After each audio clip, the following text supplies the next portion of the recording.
एक सवाल पूछता हूं और सच में सोच कर जवाब देना। सुबह जब अलार्म बजता है, तुम्हारे मन में सबसे पहला ख्याल क्या आता है?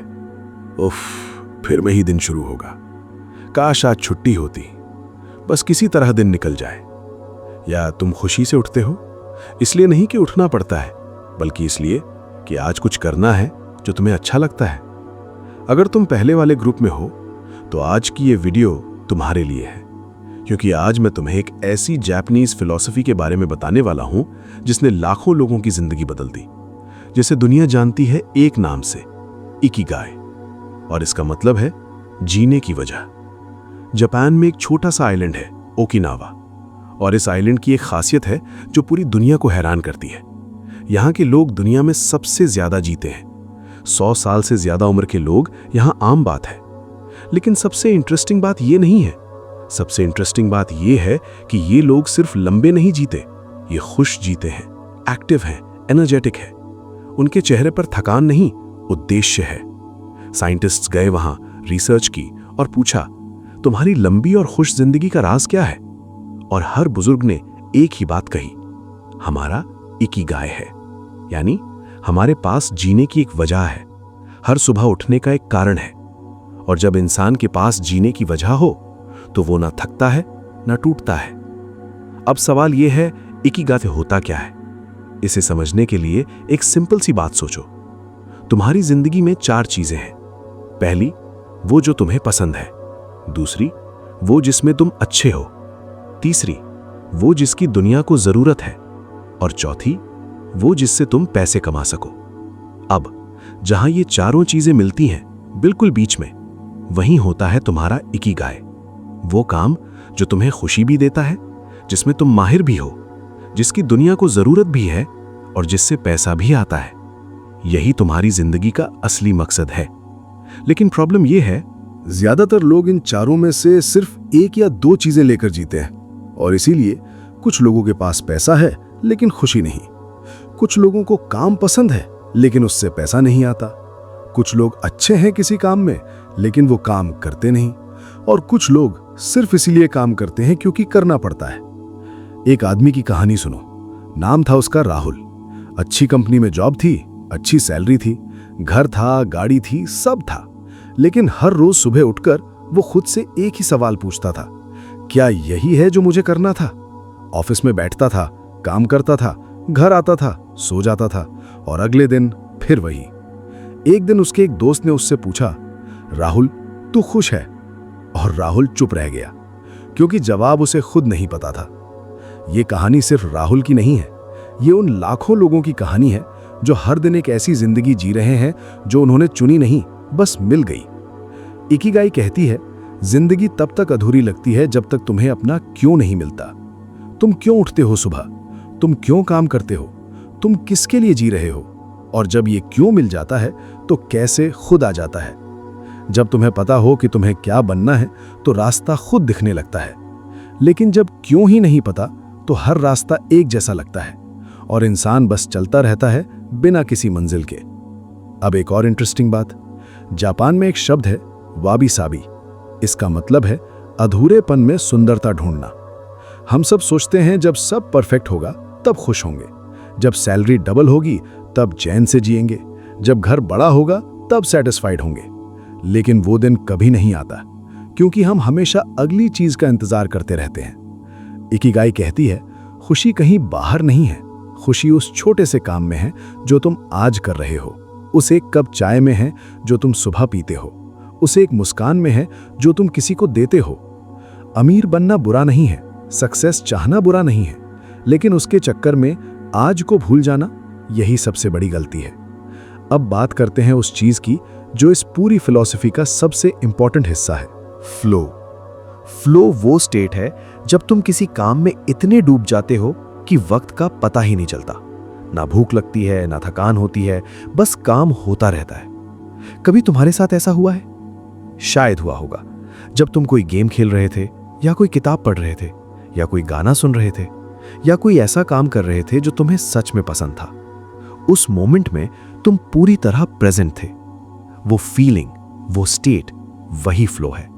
और इकिगाई कहती है, जो काम तुम्हें फ्लो में ले जाए वही तुम्हारा असली काम है, वही तुम्हारा इकिगाई है। लेकिन यहां एक प्रॉब्लम है, ज्यादातर लोग अपना इकिगाई ढूंढते ही नहीं। क्यों? क्योंकि हम बचपन से यही सुनते आए हैं, वो करो जिससे पैसा मिले, पसंद नापसंद बाद में सोचना, पहले सेटल हो जाओ। और हम सेटल तो हो जाते हैं, लेकिन खुश नहीं होते। एक रिसर्च में पाया गया, दुनिया के 85% लोग अपनी जॉब से खुश नहीं हैं। 85%, मतलब 10 में से 8-9 लोग हर दिन वो काम कर रहे हैं जो वो करना नहीं चाहते। और ये सिर्फ उनकी प्रॉब्लम नहीं है, ये पूरे सोसाइटी की प्रॉब्लम है। क्योंकि जब इंसान वो काम करता है जो उसे पसंद नहीं, तो वो अपना 100% कभी नहीं देता। और जब 100% नहीं देता, तो वो कभी ट्रूली सक्सेसफुल नहीं होता। तो अब सवाल ये है, अपना इकिगाई ढूंढे कैसे? इसके लिए खुद से 4 सवाल पूछो। पहला सवाल, मुझे क्या करना पसंद है? वो काम जो तुम बिना किसी के कहे करते हो, वो चीज जो तुम्हें खुशी देती है, चाहे उससे पैसा मिले या ना मिले। दूसरा सवाल, मैं किस चीज में अच्छा हूं? वो स्किल जो तुम्हारे अंदर है, वो टैलेंट जो दूसरे लोग तुम में देखते हैं। तीसरा सवाल, दुनिया को किस चीज की जरूरत है? कौन सी प्रॉब्लम है जो तुम सॉल्व कर सकते हो? कौन से लोग हैं जिनकी तुम मदद कर सकते हो? और चौथा सवाल, इसके लिए मुझे कौन पैसे देगा? कोई ना कोई जरूर है जो तुम्हारी स्किल की वैल्यू करे, जो तुम्हारे काम के लिए पे करे। जब इन चारों सवालों के जवाब मिल जाएं और वो एक जगह मिले, तो वही है तुम्हारा इकिगाई। एक और बात जो इकिगाई सिखाती है, काइजन। काइजन का मतलब है हर दिन थोड़ा बेहतर होना। बड़ी छलांग मत लगाओ, एक दिन में सब नहीं बदलेगा, लेकिन अगर तुम हर दिन सिर्फ 1% बेहतर होते जाओ, तो 1 साल में तुम 37 गुना बेहतर हो जाते हो। सोचो इसका मतलब, 37 गुना, बस 1% हर दिन। यही काइजन है, यही इकिगाई का एक हिस्सा है।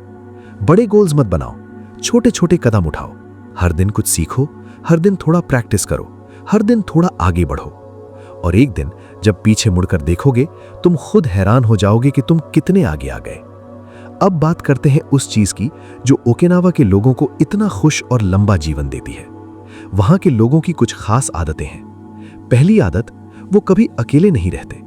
उनके पास एक कम्युनिटी होती है जिसे वो मुआई कहते हैं। ये वो लोग होते हैं जो हमेशा साथ होते हैं, अच्छे में भी बुरे में भी। और साइंस कहती है, जो लोग स्ट्रॉन्ग रिलेशनशिप्स रखते हैं वो ज्यादा खुश होते हैं और ज्यादा जीते हैं। दूसरी आदत, वो हमेशा मूव करते रहते हैं। जिम नहीं जाते, लेकिन चलते रहते हैं। गार्डन में काम करते हैं, पैदल जाते हैं, खुद के काम खुद करते हैं। तीसरी आदत, वो कम खाते हैं। जापान में एक कहावत है, हारा हाचीबू, मतलब 80% तक खाओ, जब लगे बस थोड़ा और खा सकते हो तब रुक जाओ। और चौथी आदत, सबसे इंपॉर्टेंट, उनके पास हमेशा एक पर्पस होता है, एक इकिगाई, जीने की एक वजह। और यही वजह उन्हें हर सुबह उठाती है, हर दिन आगे बढ़ाती है। लेकिन एक सच और बताता हूं, इकिगाई रातों रात नहीं मिलती, ये एक जर्नी है। और इस जर्नी में कई बार तुम्हें लगेगा, शायद मेरा कोई इकिगाई नहीं है, शायद मैं ऑर्डिनरी हूं, शायद ये फिलॉसफी मेरे लिए नहीं है। लेकिन सुनो, हर इंसान के अंदर एक इकिगाई होता है। हर इंसान के अंदर एक ऐसी चीज है जो उसे दूसरों से अलग बनाती है।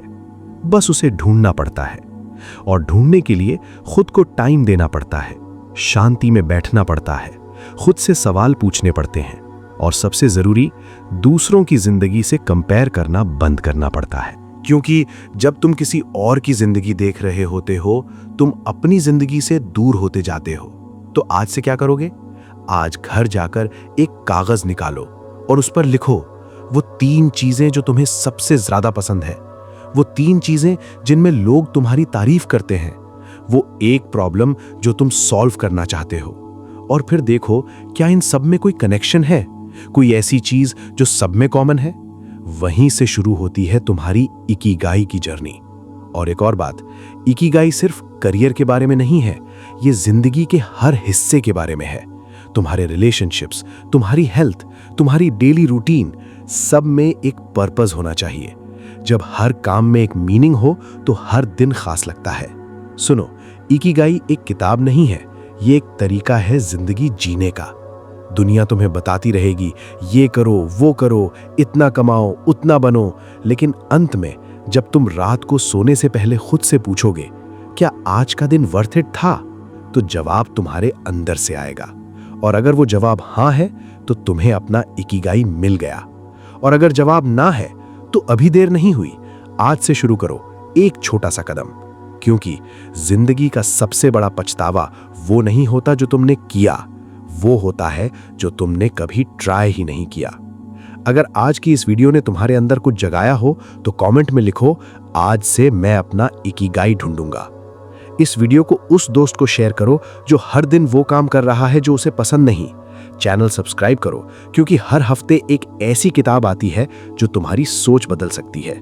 मिलते हैं अगली वीडियो में। नमस्ते।